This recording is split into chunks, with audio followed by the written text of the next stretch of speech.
This is Jim Bob Kebab. He is a red blood cell, ready to go on an adventure. We will call him JK for short, JK rolling in the bloodstream. JK's journey starts off in the red bone marrow, the site of hematopoiesis. He then becomes a stem cell. Stem cells in the red bone marrow, called hemocytoblasts, give rise to all the formed elements in blood. A proerythroblast is the earliest of 4 stages in development of the normoblasts and is produced by the division of stem cells. During the early stage of erythroblasts, hemoglobin synthesis begins. Hemoglobin are iron-containing proteins that transport the bulk of oxygen that is carried in the blood and binds with a small amount of carbon dioxide. Late-stage erythroblasts is where the cells start to get smaller and the nucleus shrinks, while still producing hemoglobin.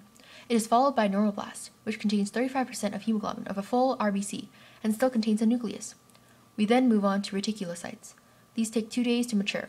They will have no nucleus and will synthesize hemoglobin. They gradually reduce in size and become a biconcave disc. The finished product is an erythrocyte, which is the most abundant cell in the blood. What is a red blood cell? It is a good oxygen transporter as it does not take up much space. It's ideal for gas exchange because it's small and lives for an average of 120 days. It is removed in the spleen, liver, and red bone marrow as poop and urine. Fun facts. There are 150 billion red blood cells in 1 ounce of blood. There are 2.4 trillion red blood cells in 1 pint of blood. The human body manufactures 17 million red blood cells per second, and it takes 20 to 60 seconds for a drop of blood to travel from the heart through your body and back to the heart again. Cows have 800 and possibly more blood types.